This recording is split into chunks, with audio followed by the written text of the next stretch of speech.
Sindh TV network पारां एलानियल सकाफ़ती ॾियारे जे सिलसिले में गडाप वारे इलाइक़े मोखीअ जे माग ते ओलह प्रेस क्लब पारां सिंध कचहरीअ वारी तक़रीब मुनक़िद कई वई।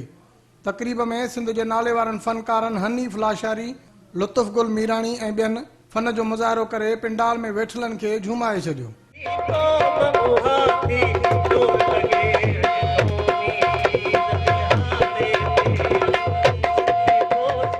जॾहिं त सुघड़नि तोड़े शाइरनि बेत ॿुधाए ख़ूब दाद हासिल कयो। दुश्मन तारे तोता दंग कंहिंजूं न्याणियूं कंहिंजा नंग सांगन जातो तोड़े संग पंहिंजी रत खे पीअणो पवंदो जीअणो आहे जीअणो पवंदो सांगन लाइ सिर ॾियणो पवंदो। नीह निशांबर नारा लॻंदा वस्ती वस्ती वारा लॻंदा मूसी सिर ते मारा लॻंदा पर नगे जो सिर नीअणो पवंदो जीअणो आहे जीअणो पवंदो सांगन लाइ सिर ॾियणो पवंदो।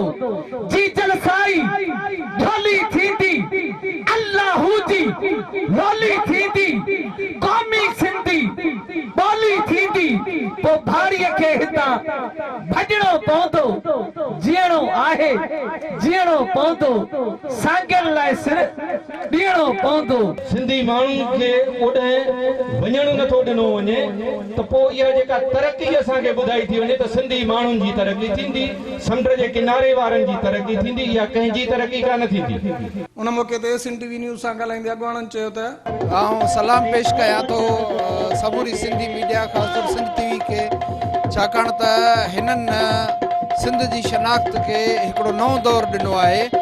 ही बेला ही वण टिण ही किरदार सभु असांजा आहिनि। मोखी शाह साहब जो लाडलो किरदारु आहे। मोखी मध प्यार ऊंचो ऊंचे मट मां, त माना ही अहिड़ा किरदार आहिनि जेके असां खां विसरी विया हुया। हिकु दफ़ो ॿीहर असां उन्हनि पंहिंजनि किरदारनि सां वाक़ुफ़ु थिया आहियूं ऐं अहिड़ा ॾींहं मल्हाइण सां असां पंहिंजी सकाफ़त पंहिंजी तारीख़ पंहिंजी तहज़ीब जे वेझो अचूं था ऐं सिंधी मीडिया जहिड़े तरीक़े सां उन्हनि खे कवरेज ॾिए पई। ऐं सम्झां थो त असांजो मैसेज दुनिया ताईं पहुचाइण में हिकिड़ो तमामु वॾो कमु थी रहियो आहे। ऐं सलाम पेश कयां थो। सिंध टीवी जूं कावशूं जेके सिंध जे क़ौमी मसइलनि सां गॾु क़ौमी सकाफ़त खे उजागर करण जे लाइ हमेशह रहियूं आहिनि, उन्हनि में हीअ वॾी हिकु कामयाब कोशिश रही आहे जंहिंमें असां सॼी सिंध खे बग़ैर कंहिं मकतब फ़िक्र जे नज़रियात जे सॼी क़ौम गॾु सलाहिजी ऐं हिकु क़ौमी ईद तौर ते हीउ ॾिहाड़ो मल्हाए थी डिसंबर जो पहिरियों आचर ऐं उन ते हिकु क़ौमी किरदारु तारीख़ी किरदारु ऐं जंहिं ते शाह लतीफ़ जो तमामु वॾी शाइरी थियल आहे। मोखीअ जे माग ते हीउ प्रोग्राम ऐं उन में सिंध टीवी जी शिरकत ऐं कवरेज खे इंतिहाई साराह जोगी आहे। ऐं आउं सम्झां थो त असांखे पंहिंजे कल्चर ऐं ॿोली जी यकजहती जेका आहे उहा क़ौम खे यकजा करे सघे थी,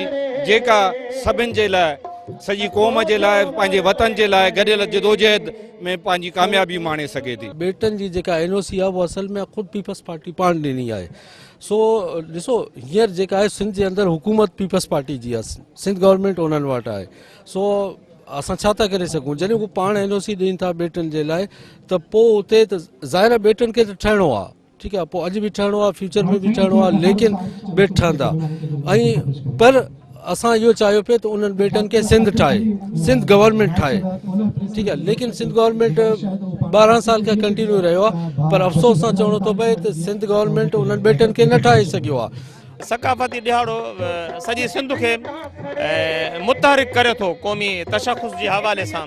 ऐं अॼोको हीउ प्रोग्राम जेको मोखी जे माग ते थियो आहे, हिते हिकु तारीख़ी हीअ जॻह उनखे बि डिस्कोर्स मिलियो आहे ऐं सिर्फ़ु अजरक टोपी न पर तारीख़ी माग ऐं सिंध जे मसइला ऐं सिंध जे हवाले सां जेके स्लोगन आहिनि उहो पॉलिटिकली एक्टिविज़म सियासी तौर ते मुतहरिक कनि था ऐं ईंदड़ नौजवान ऐं असांजे नस्ल जे लाइ हीउ तमामु वॾो हिकिड़ो पॉज़िटिव पैगाम आहे। हमेशह कुझु साञाबंद माण्हू साञाबंद धुरियूं ऐं घण घुड़ी धुरियूं कंहिं बि नेटवर्क जूं कंहिं बि मक़सद ॾियूं उन कंहिं भले कम जी शुरूआति कंदियूं आहिनि, पोइ उन जी पोइवारी पूरी क़ौम कंदी आहे, पूरा कबीला कंदा आहिनि, पूरा माण्हू कंदा आहिनि। तो हींअर सॼी सिंध जेका जरकी रही आहे, सॼी सिंध जेका चमकी रही आहे सिंध जे सकाफ़ती रंगनि सां, अजरक सां, टोपीअ सां ऐं सकाफ़ती मेड़ाकनि सां। उन्हनि जे पोयां यकीनन सिंध टीवी ॾोहतो आहे।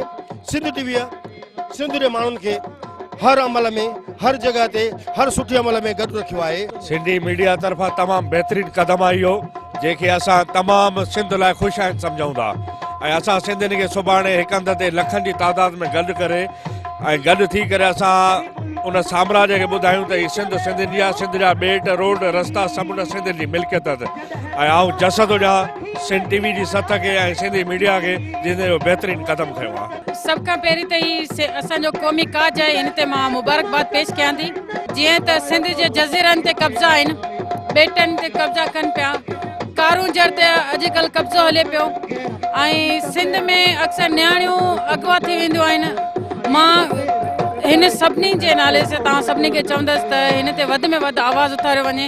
असां सम्झूं था त सॼे सिंध में जेको 6 तारीख़ ते प्रोग्राम रखियो वियो आहे सिंधी टोपी अजरक डे जो, ही देमोखी अहिड़ो इलाइक़ो आहे जेके माना बहिराड़ियूं आहिनि ऐं माण्हू सभु कराची निकिरी वेंदा आहिनि प्रेस क्लबनि ते हेॾां होॾां। त उन जे करे असां इहो महसूसु कयो त हिकिड़ो ॾींहुं अॻु में ई प्रोग्राम रखूं त जीअं असां हिते मेलो मचाए सघूं। तव्हांजो इहो ऐलान जेको आहे सॼी सिंध में भरपूर नमूने सां मल्हाए पियो वञे ऐं ख़ासि तौर जेको तव्हां अनुमान रखियो आहे ॿेट, सिंध जा ॿेट जेके फुरिया पिया वञो गवर्नमेंट तरफ़ां, इहो हिकिड़े कल्चर सां गॾु मज़ामती हिकिड़ो तव्हां स्लोगन ॾिनो आहे ऐं सिंध जे माण्हुनि खे स्पेशल इहो सुञाण माना हिकिड़ो सुजागी जो पैगाम आहे। इहो पैगाम सिंध में शऊर जी इज़ाफ़े लाइ इंतिहाई ज़रूरी हो, छाकाणि त सोर्सिस जेके बि आहिनि सिंध जा उहो प्रोविंशियल अटानमी में उहो सूबनि जी मिल्कियत आहिनि।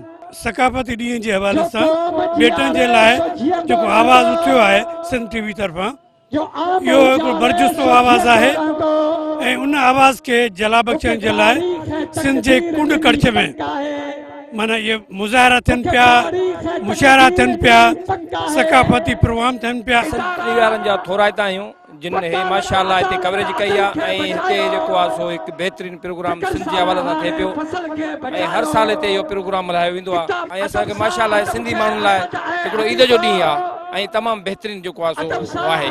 तक़रीब में आयल महिमाननि तोड़े सहाफ़िन खे सिंध जी सुखड़ी अजरक उॾाया विया।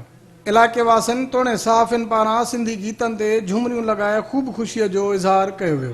सिंध टीवी नेटवर्क पारां 6 डिसंबर में सकाफ़ती ॾियारो मल्हाइण वारे ऐलान खां पोइ मुखीअ जे माॻ ते ओलह प्रेस क्लब पारां महफ़िल मचाई वई आहे जंहिंमें फ़नकारनि पंहिंजो फ़न जो मुज़ाहिरो कयो आहे। कैमरामैन अरसलान अमन सां बशीर संजराणी, सिंध टीवी न्यूज़, कराची।